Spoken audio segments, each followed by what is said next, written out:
For years, the people of Wichita, Kansas lived with a fear they could not explain. Someone was watching. Someone was waiting. And when he finally struck, he did it with a level of control and cruelty that shocked the entire city. He didn't just murder his victims. He studied them, stalked them, and then left behind terrifying messages to make sure the public knew exactly what kind of monster they were dealing with. He gave himself a name that would become infamous across America. BTK, bind, torture, kill. This is the story of Dennis Rader, the man who appeared to be an ordinary husband, father, church leader, and city employee, while secretly living a double life as one of the most disturbing serial killers in American history. For more than 3 decades, he managed to hide in plain sight, and when police finally came close to forgetting him, he made a fatal mistake that exposed everything. The story begins in the 1970s in Wichita, Kansas. On the surface, Wichita looked like a quiet American city, the kind of place where families felt safe in their homes and neighborhoods seemed peaceful after dark. But underneath that calm image, a predator was already developing his fantasies. Dennis Rader later admitted that from a young age he had violent sexual fantasies tied to control, domination, and murder. Sexual fantasies, sir. These fantasies did not fade as he got older. Instead, they became more detailed, more obsessive, and eventually more dangerous. Rader served in the US Air Force before returning to civilian life. Later, he worked different jobs, including as a compliance officer in Park City, Kansas, where he was known for enforcing local rules. To outsiders, he looked strict, organized, and ordinary. But behind that normal appearance was a man living in a private world of violent obsession. He would stalk potential victims, watch their routines, and enter what he called projects into his mind, people he selected and planned around long before attacking them.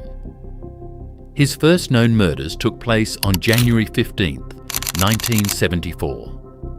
That day, Dennis Rader entered the home of the Otero family in Wichita.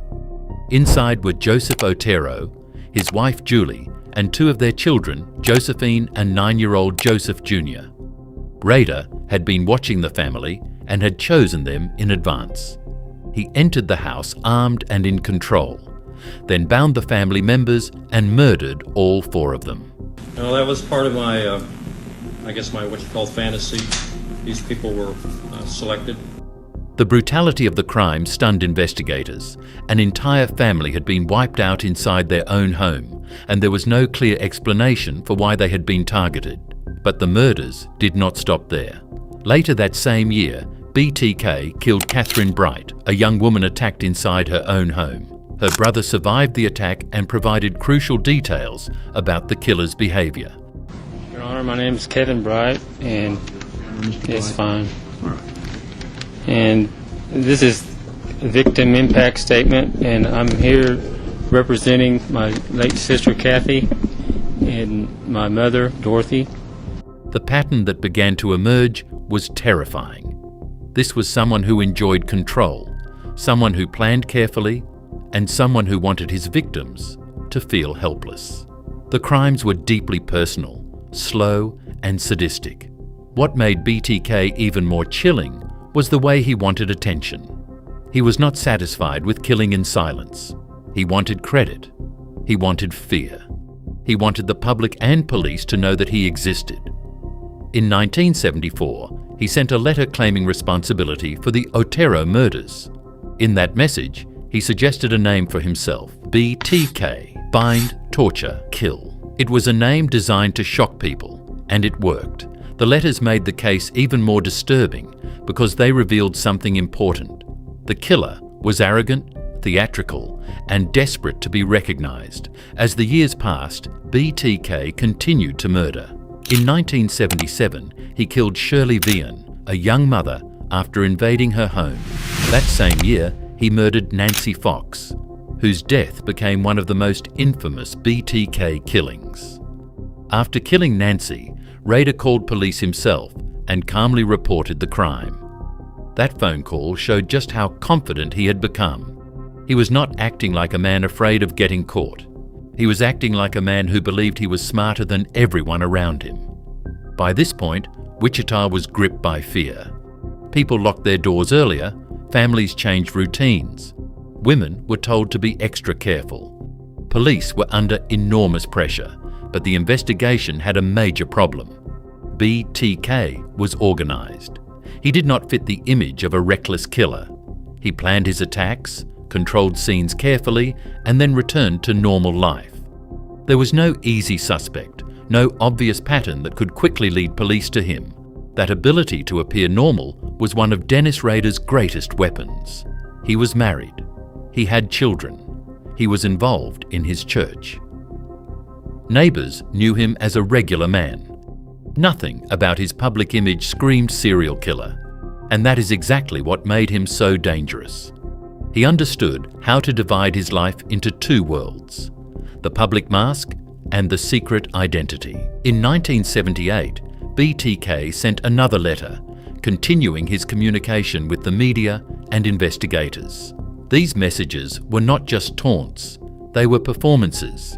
He described aspects of the crimes, demanded attention, and behaved as though he were the author of a story in which he controlled every chapter. He wanted to shape the narrative, not just commit the violence. Then, after another murder in 1979, something strange happened. BTK seemed to vanish. Years passed, then more years. The fear remained, but there were no new confirmed public attacks for a long time. To many people, it seemed possible that the killer had died, moved away, or simply stopped. But the truth was darker. Dennis Rader had not been caught. He had simply gone quiet. During that silent period, he continued living an ordinary life. He worked, raised a family, attended church, and blended into the community. To the people around him, he was just Dennis. This is one of the most unsettling parts of the BTK story. For decades, he was not hiding in some remote place. He was right there, living among ordinary people, shaking hands, attending events, and acting like any other neighbour. Then came the murder of Maureen Hedge in 1985, followed by Vicky Wegeler in 1986 and Dolores Davis in 1991. These killings showed that BTK had not disappeared forever. He was still capable of stalking, controlling, and murdering when the fantasy returned strongly enough. But even after these crimes, he remained unidentified. Investigators collected evidence, followed leads, and built behavioural profiles. But the killer stayed one step ahead. One reason he survived for so long was timing. Many of his crimes took place before modern forensic systems were as advanced and connected as they are now. DNA technology existed later, but at the time of the early murders, police did not have the same digital tools, databases, and coordination systems that investigators rely on today. BTK benefited from that gap. He was hunting in an era where a disciplined, organised offender could disappear into everyday life more easily than people now realise. Still, the case never fully died. Families of the victims never forgot. Detectives kept files open. The name BTK remained one of the most haunting unsolved serial killer cases in America. And then, after years of silence, Dennis Rader did something that would destroy him. In 2004, the 10th anniversary of a book about the BTK case brought renewed public attention. Around the same time, Rader began feeling ignored. That was always one of his weaknesses. He craved recognition. He wanted people to talk about him. He wanted his crimes remembered. So after years of silence, he re-entered the spotlight. He began sending letters and packages to media outlets and police again. Some of these communications included disturbing details, photographs, and clues connected to the murders. To Dennis Rader, this was a game. He believed he was once again controlling the story. He believed he was reviving his legend. But technology had changed. Investigators were no longer the same police force he had outplayed decades earlier. Forensic science had improved. Digital evidence mattered. Small mistakes could now become major breaks in a case. At one point, Rader asked police a question through his messages. He wanted to know whether a floppy disk could be traced. Police responded publicly, implying that it would be safe. Rader believed them. That decision would become one of the most famous self-inflicted mistakes in criminal history. In 2005, Dennis Rader sent police a floppy disk. Investigators examined the disk and discovered metadata that pointed toward a church and a username linked to Dennis. That information led them toward Dennis Rader, who was serving as president of his church council. Suddenly, a man who had hidden for decades was no longer invisible. Investigators quietly built their case. They compared this lead with other evidence, including DNA connections drawn through his family. Soon, the truth was impossible to ignore. Dennis Rader, the family man and church leader, was also BTK. On February 25, 2005, police arrested him near his home. The moment shocked the nation. After more than 30 years, one of America's most notorious serial killers had finally been identified, and he looked nothing like the public imagined. There was no monster's face, no dramatic criminal image, just an aging man in ordinary clothes. That reveal disturbed people almost as much as the crimes themselves, because it forced them to confront a terrifying reality. Evil does not always look unusual. Sometimes it looks ordinary. When investigators questioned him, Rader did not break down in the way some expected. Instead, he spoke with chilling calmness. He described murders in cold, detached language, almost as if he were discussing routine tasks. In court, he later gave a detailed confession to the killings. Hearing him explain the crimes so casually made the horror even worse. Families of the victims were forced to listen as he described the final moments of people they loved. Rader eventually pleaded guilty to 10 murders. He was sentenced to 10 consecutive life sentences, ensuring that he would spend the rest of his life in prison. In legal terms, the case was over, but emotionally it left scars that would never disappear. The victims' families had answers at last, but those answers came with unbearable details. The BTK case became one of the clearest examples of how a serial killer can hide behind normality. Dennis Rader was not caught because he suddenly became less dangerous. He was caught because his ego made him careless. For years, he had survived through discipline, patience, and control. In the end, it was pride that exposed him. He wanted attention one more time. He wanted to prove he was still out there, and that need to be seen handed police the opening they had waited decades for. The case also changed the way people think about offenders like him.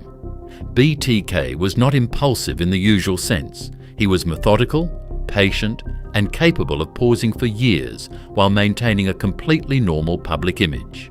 That combination made him especially terrifying. He was living proof that a predator does not need to be chaotic to be deadly. Sometimes the most dangerous person in the room is the one who looks the calmest. Even today, the BTK story remains disturbing, not only because of the murders, but because of what it says about deception, obsession, and the hidden lives people can lead. Dennis Rader built an identity around power. He wanted to control victims, control fear, control the media, and control the story of his own crimes. For a long time, he succeeded. But control has limits. And once forensic evidence, digital tracing, and investigative patience closed in, the fantasy collapsed. In the end, BTK was not brought down by strength, violence, or some dramatic final chase. He was brought down by arrogance, by a floppy disk, by his own belief that he was smarter than everyone else. And that may be the most haunting part of all. For decades, the monster known as BTK hid behind the face of an ordinary man, until his own ego finally pulled off the mask. If you found this case as disturbing and fascinating as I did, make sure to subscribe for more deep dives into the darkest criminal cases in history. And remember, sometimes the most dangerous monsters aren't hiding in the shadows. Sometimes they're living right next door. If you want more deep dives into the world's darkest cases, hit that subscribe button. Until next time, stay safe.